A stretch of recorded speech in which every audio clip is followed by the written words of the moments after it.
சாத்தான்குளம் வழக்கில் குற்றவாளிகளுக்கு தூக்கு தண்டனை வழங்க ஜெயராஜ் பெனிக்ஸ் குடும்பத்தினர் கோரிக்கை வைத்திருக்கிறார்கள். முக்கிய செய்தியாக பார்த்து வருகிறோம். மேலும் தகவலை செய்தியாளர் மாரிச்சாமி வழங்கிட கேட்கலாம். மாரிச்சாமி, வணக்கம். முழு தகவல்கள்.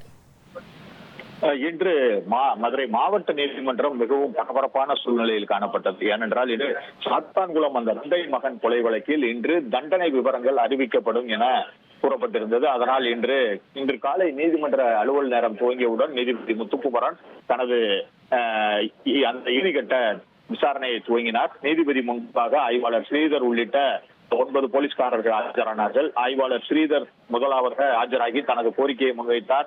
இதே போன்று 9 போலீஸ்காரர்களும் ஆஜராகி தங்களுக்கு தண்டனை அளிக்க வேண்டும், அதிக தண்டனை வழங்கக்கூடாது, தங்களுக்கும் இந்த கொலை வழக்கிற்கும் சம்பந்தம் இல்லை என்பது போல பேசினார்கள். அதுபோக தங்களின் உடல் நலம் குறித்து கூறினார்கள்.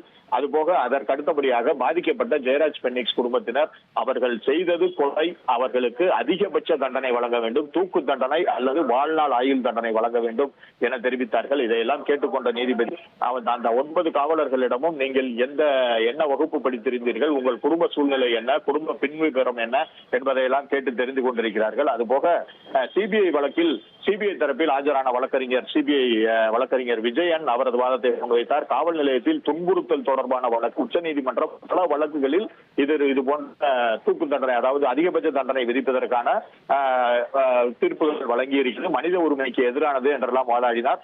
அதுபோக இந்த கொலை வழக்கு காவல்துறையினரால் இருவரின் உயிர் இழுக்கப்பட்டிருக்கிறது என்பதையும் சிபிஐ தரப்பு வழக்கறிஞர் கூறினார். இதற்கு தூக்கு தண்டனை வழங்குவதற்கான வழியே இருக்கிறது எனவும் கூறினார். இதையடுத்து தண்டனை விவரம் அறிவிப்பதற்காக நீதிபதி அந்த விசாரணையை தொடர்ந்து கொண்டிருக்கிறார்.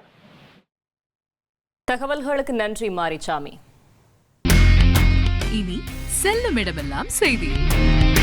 தந்தை டிவியின் வாட்ஸ்அப் சேனலை ஃபாலோ பண்ணினா செல்ல இருக்கும் இடமெல்லாம் செய்தி.